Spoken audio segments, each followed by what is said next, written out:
पटना उच्च न्यायालय में मौजूद हैं और तमाम ये जितने भी देख रहे हैं ये उच्च न्यायालय का दर्शन है। एक बार दिखलाइएगा। कभी आप सोचे थे कि उच्च न्यायालय में बिहार के सब भावी शिक्षक लोग आएंगे? मतलब हज़ारों की तादाद में उच्च न्यायालय का शरण में आए हैं ये लोग। और हमारे साथ वकील साहब श्रीनंदन भारती जी भी हैं। पता नहीं आपके ऊपर इतना ट्रस्ट लोग क्यों करने लगा है स्टूडेंट की आपके पास आ रहा है? क्या उम्मीद लेकर आया है? क्या उम्मीद पे खरा उतर सकता है स्टूडेंट के साथ? सबसे पहले तो ये समझिए कि उम्मीद मेरे से नहीं है, उम्मीद ये पटना हाई कोर्ट से है। हम एक वकील जो होते हैं एक माध्यम होते हैं। जब कभी भी किसी के साथ अन्याय होता है, लगता है कि उसके साथ इनजस्टिस हुआ है, तो वो न्याय की ओर जब सारे दरवाजे न्याय का बंद हो जाता है तो लोग न्यायपालिका की ओर बहुत ही उम्मीद भरी निगाहों से देखता है। तो ये कह देना कि मेरे ऊपर उम्मीद है, वो चीज़ को मैं नहीं मानता हूँ। हम एक माध्यम हैं, उम्मीद तो न्यायपालिका से है, हाई कोर्ट से है, यहाँ के ऑनरेबल जस्टिस से है।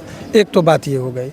दूसरी और अहम बात, एक वकील की जो भूमिका होती है वो आपके मैटर को वहाँ तक पहुँचाता है। और आपका जो एक प्रश्न था कि इन लोगों का आप पर क्यों भरोसा है, तो अब तो यही लोग बताएंगे। और हमारी जिम्मेदारी को इन्होंने तिगुना बढ़ा दिया है। इतने लोग यदि आपको उम्मीद से यदि देखते हैं तो आपकी जिम्मेदारी संवेदनशील आदमी होने के नाते चौगुना बढ़ जाती है कि आखिर लोगों का जो उद्देश्य होता है वो किस कदर है। इतनी उम्मीद अब ये तो हो गई। मुख्य जो चीज़ें इसमें अनियमितता बरती गई है, दो तीन बातें आप समझने की ज़रूरत है यहाँ। कि एक चीज़ आप देखिए, इस पूरे प्रकरण में देखेंगे कि मैं दावे के साथ कर रहा हूँ कि डीएलएड और बीएड की जो ये सुप्रीम कोर्ट का जब जजमेंट आया, उस पूरे प्रकरण में जब आप देखेंगे तो ऑनरेबल सुप्रीम कोर्ट के जजमेंट के बाद ये कहीं कोई गुंजाइश नहीं था कि बीएड वाले का 5वीं कक्षा तक में होगा। ये आप ये मत समझिए कि बिहार सरकार को नहीं मालूम था या बीपीएससी आयोग को नहीं मालूम था। जजमेंट में उतने आईएएस हैं, सभी लोगों को मालूम था। लेकिन वो क्यों किया गया, उसके पीछे स्ट्रेटजी ये रही होगी और ये होना भी चाहिए कि जब उस टाइम में डायरेक्ट बीएड वाले छात्रों को मना किया जाता कि तुम एग्ज़ाम पर नहीं जाओ, तो आक्रोश की ज्वाला बहुत ज़्यादा भड़क जाती और अराजकता की स्थिति आती। इसलिए बहुत ही इत्मीनान से और बहुत ही बुद्धिमानी से डाइवर्ट किया गया और छात्रों को बोला गया कि बीएड वाले का एग्ज़ाम ले लो। एग्ज़ाम सेंटर तक गुस्सा का सेंट्रलाइजेशन नहीं हो जाए, इसीलिए उनको करने के लिए कि भेज दो एग्ज़ाम पर। उनको मालूम था कि इन लोगों का रिजल्ट नहीं देना है।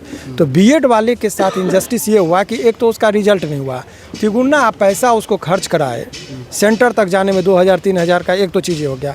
इसमें भी ये चुआ मैं दावे के साथ कर रहा हूँ कि जब जश्न मना था बीएड वालों के लिए कि जब ये बताया गया था कि 5वीं कक्षा तक में बीएड वाले का जो है रिजल्ट नहीं होगा, केवल डीएलएड वाले। यदि फ्रेश वैकेंसी जिस तरीके से थी, यदि बीएड वाले का ही लिया जाता तो एक भी बीएड वाले जितना क्वालिफाइंग मार्क्स फिक्स किया गया था, एग्जाम्पल के तौर पर समझ ले कि विकलांग, महिला और शेड्यूल कास्ट के लिए 39 मिनिमम पंचायत शिक्षक से नियोजित शिक्षक किया गया और नियोजित शिक्षक को ही इस बार इस बहाली में कर रहा है। तो जो इतने डाटा के लोग जो आ रहे हैं, तो आप उनको जब इंक्लूड कर रहे हैं और अभी नेक्स्ट वैकेंसी, तो ये जो जितने भी शिक्षक आ गए हैं इसमें, वो मान लीजिए एक एग्जाम्पल, मैं डाटा बेस नहीं कर रहा हूँ, लेकिन 40,000 से 42,000 के लोगों का एक आकलन है कि शिक्षक आयोग के अनुसार 38 है, उन्हीं को मानते हैं। उसमें हम अपना डाटा नहीं देंगे। तो इतने लोगों का तो सीट खाली रह जाएगा, क्योंकि भाई वैकेंसी तो उसी आधार पर आई थी। तो ये 38,000 जो सीट बचेगा, तो इन लोगों को फिर से आप एग्जाम क्यों देंगे? सर ज़्यादा देर सर नहीं बात करना चाहेंगे, ट्रैफिक से जाम लग जाएगी। मेरा एक ही प्रश्न होगा, क्या उम्मीद स्टूडेंट लेकर चले? उम्मीद का देखिए 2-3 बातें हैं। जितने भी ये कट ऑफ भी जारी किया गया, तो नॉर्मलाइजेशन की बात हो रही है, वो होना चाहिए। और जो छात्र एग्ज़ाम जो दिए हैं, अभी कट ऑफ जो अचीव कर लिया है, उन लोगों की पहली बहाली हो जानी चाहिए इसी वैकेंसी में। उसके लिए जितना आपको रिक्तियाँ हैं, पता चल गया 70,000 का डाटा आज हिंदुस्तान पेपर में दे रहे हैं कि हमको फ्रेश वैकेंसी निकालना है, या इसमें से बहुत खाली हुआ। ऐसे भी छात्रों का आपने उसमें काउंसलिंग में बुलाया जो डीएलएड में जो है सो फेल कर गया है, या जो बीएड वाले को भी बहुत धोखेबस आपने इंक्लूड किया। ये सब सीटें जो है सो इन लोगों का जो बच्चा अभी आपके पास आया है, जो जितना कट ऑफ से मैंने कट ऑफ नहीं, पासिंग मार्क जो ले आया है, हाँ पासिंग मार्क जो ले आया है, उन लोगों को आप ज्वाइन कराइए। और तब जो बच जाता था फ्रेश वैकेंसी में जाइए। अब तो ये लूडो बचपन में खेलते थे, सांप और सीढ़ी का खेल। 99 पर काटा, फिर 11 पर आपका है, तो 11 से फिर 12 तक चलता था। लोग निराश हो जाते थे। अब इन लोगों का देखिए डीएलएड में भी अब इंट्रेंस एग्ज़ाम होता है, तो डीएलएड का एंट्रेंस एग्ज़ाम दिया, उसके बाद एकेडमिक जो होता है वो डीएलएड का एकेडमिक पास किया, उसके बाद ये लोग सीटेट पास किए, बीपीएससी द्वारा आयोजित एग्ज़ाम को पास किया, क्वालिफाइंग ले आया, अब फिर वहाँ पर जाके अब उसमें नियोजित शिक्षक को घुसा के आप करें, फिर से तुमको एग्जाम। एक तरफ नियुक्ति पत्र बट रहा है, तो इससे कोई नियुक्ति पत्र देखिए जब कभी भी जल्दबाजी कहाँ होती है, जब देखिएगा जल्दीबाजी में रात में भी हम लोग चूँकि एडवोकेट हैं, तो कोई अवैध तरीके से यदि कहीं पर बिल्डिंग बनाता है तो बोलता है रात में घेरो और मकान खड़ा कर दो ताकि कोई रोके ही नहीं। जल्दबाजी वहाँ होती है जहाँ जेन्युइन चीज़ नहीं होता है। इतनी जल्दबाजी हो रही है, इसमें बीच में बहुत ओल झोल है, उसीलिए जल्दबाजी में सारी चीज़ें हो रही है। यदि जेन्युइन है तो आपको वेट करना चाहिए था। उस बच्चे को बीएड वाले को क्यों आप एग्जामिनेशन सेंटर पर भेजे? उसके लिए कौन है जिम्मेदार? तो जितने लोग इसमें हैं वो देखिए नियोजित शिक्षक को है, आप राज्यकर्मी का दर्जा दीजिए, उसी स्कूल में आप रख रहे हैं, उस वैकेंसी में क्यों आप मर्ज कर रहे हैं? जो भी उनका वैकेंट है वो फ्रेश स्टूडेंट है भाई, जो बेरोजगार है इनको आप दीजिए ना, युवाओं को। ये एक बहुत बड़ी बात है और हमको उम्मीद है सरकार संवेदनशील है। और इसमें कहीं को देखिए कभी कभी अतुल प्रसाद जी जो ऑनरेबल चेयरमैन है बीपीएससी का, उनकी तो एक काबिल तारीफ है कि कम से कम आपके माध्यम से आपके चैनल को बड़ा गौर से देखते हैं और तुरंत में ट्वीट भी करते हैं, तुरंत लीगल नोटिस भी तो जारी इसमें ट्वीट करके वो ये बात कर दे कि जितने भी छात्र अभी जो पूर्व के शिक्षक हैं इन लोगों को वेटिंग लिस्ट में करके, वेटिंग लिस्ट केवल जारी नहीं करें, वो ये भी कर दे कि इन लोगों का हम जब तक ज्वाइनिंग नहीं कराएंगे 70,000 नेक्स्ट वैकेंसी हम नहीं देंगे, और इन लोगों को कर दे। अब न्यायालय में आने के पीछे हम लोगों का ये होता है, देखिए अभी बहुत सारे छात्रों को हमने एक एक को समझाया कि ये मत समझिए कि आप फाइल कर दिए तो आपको नौकरी हो जा रही है। एक उम्मीद की किरण है। अनेकों लोगों को जब जब सारे रास्ते बंद हो जाते तो न्यायपालिका की ओर लोग उम्मीद से देखता है, और आपका अहम भूमिका रहा है इसमें। आपने एजुकेशन के मामले में सारे लोगों को अवगत कराया, तो आपका चैनल बहुत ही महत्वपूर्ण तरीके से रहा है। अभी जो भी चीज़ें हैं उसमें एकमात्र हम लोग का डिमांड है कि अभी कोर्ट में क्या होता है, कोर्ट में तो फिर CWJC में जब जाता है तो कहता है जितने पेटिशनर हैं उन लोगों पर विचार किया जाए, और उसमें ये लोग अपना बीपीएससी को जवाब देना होगा। कट ऑफ पर व्यक्ति जितना हमारा होगा, एक एक व्यक्ति पर जब काउंटर आएगा, अभी कट ऑफ जारी किया गया मैं दावे के साथ, अभी 130 बच्चे ऐसे हैं महिला का शेड्यूल कास्ट में 39 आपने कहा कट ऑफ, 130 महिला का लिस्ट मेरे पास है जिसको 40, 45 और 52 नंबर तक है, उसका नहीं हुआ।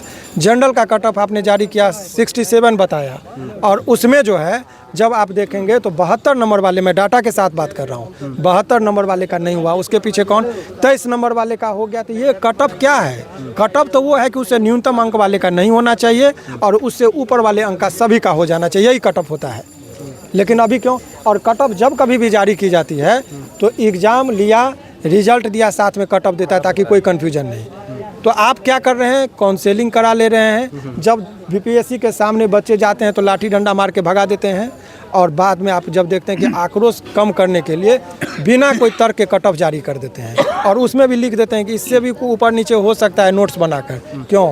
क्योंकि छात्रों का आक्रोश बीपीएससी के ऊपर। आयोग अगर अभी देख रही है तो आयोग के लिए कुछ मैसेज। देखिए आयोग इतने बड़े पैमाने पर एग्ज़ाम को कंडक्ट किए है और इतने बड़े, तो उसके लिए और बहुत ही तत्परता से किए, उसके लिए उनको धन्यवाद। और बीपीएससी का बहुत सारे छात्र गेट पर जाके हंगामा करते हैं, उनको ये पता होना चाहिए कि बीपीएससी कोई उनकी क्या अथॉरिटी क्या है। बीपीएससी एक एग्ज़ाम कंडक्टिंग बॉडी है, उनका काम है एग्ज़ाम लेके भेज देना। ये पॉलिसी मेकर नहीं है। पॉलिसी मेकिंग जो शिक्षा विभाग हो गए, सरकार की चीज़ें होती है, इसीलिए बीपीएससी के ये चीज़ है। लेकिन एक दो बातें जो अब समझने की ज़रूरत है, वो शासन प्रणाली दो तरह की रही है। अभी विगत कुछ वर्षों से जब हम लोगों ने होश संभाला है, दो लोगों का ही शासन देखा है, एक आदरणीय लालू जी का और दूसरा नीतीश जी का शासनकाल रहा है। दोनों के कार्यशैली में अंतर हम लोगों ने स्पष्ट तरीके। लालू जी के टाइम में लोकतंत्र में लोग हावी हो गया था तंत्र पर, वो भी एक्सट्रीम था, वो भी अच्छी बात नहीं थी। कोई भी जाते थे, बीडीओ साहब के पास एक नेता जाता था, उनके बात पर हावी हो जाते थे, तो लोग हावी हो गया था तंत्र पर। नीतीश जी के राज्य में क्या हो रहा है? तंत्र हावी हो गया है लोग पर। अब क्या हो रहा है? हम किससे एक्सपेक्ट करेंगे बयान देने का? शिक्षा मंत्री का बयान आना चाहिए, उससे संबंधित सरकार का बयान आना चाहिए। तो यहाँ पर क्या है, आईएएस को कहा जाता है कि तुम ही संबोधित करो। क्यों? इसके पीछे भी कि आक्रोश जो भी है वो नेता पर नहीं चले जाए, वो कहाँ जाए? सचिव पर चले जाए। उनको वोटिंग तो मांगने का है नहीं, तो बड़े ही पॉलिसी से सारे चीज़ों को देखा जा रहा है। उसको अभी जो भी छात्र हैं, ये छात्र ही नहीं है, कहते हैं कि एक योग्य शिक्षक के कोख में देश की भविष्य पलती है। योग्य टीचर होंगे तभी देश का भविष्य को ये बनाएगा।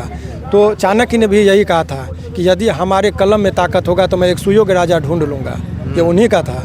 तो ये तमाम तरह के छात्रों के साथ है। हमारी भूमिका, आपके ओपन माइक पर ये कह रहा हूँ, हमारी भूमिका यही है, हम एक वकील हैं, हमारी भूमिका है न्यायालय को सारे तथ्यों से अवगत करा देना और न्यायालय के लिए न्यायालय तक इन लोगों को मार्ग में न्याय पहुंचाने में हमारी जितनी मदद होगी यही करें। हमारी भूमिका बस इतनी सी है। बहुत उम्मीद लेकर चले रहे स्टूडेंट? अब इससे ज़्यादा हम कुछ चलिए, पॉजिटिव उम्मीद लेकर चलेगा स्टूडेंट। एक उम्मीद है स्टूडेंटों के बीच में कि शायद इस केस के कारण हम लोग के लिए कुछ निकल कर आ जाए। अगर हम कट ऑफ क्रॉस कर रहे हैं तो शायद हम लोग को भी इससे कुछ बेनिफिट मिल जाए, और तभी इतने पैमाने पर भीड़ आप एक बार फिर से दिखलाइएगा। भीड़ मतलब काफ़ी तादाद में जुट गए हैं। जिस प्रकार आयोग के ऊपर भीड़ लग रहा है, आयोग के गेट पे भीड़ लग रहा है, उसी प्रकार आज पटना उच्च न्यायालय में भी भीड़ देखने को मिल रहा है। सहयोगी कैमरा पर्सन राजेश राज के साथ मैं विकी गोयल।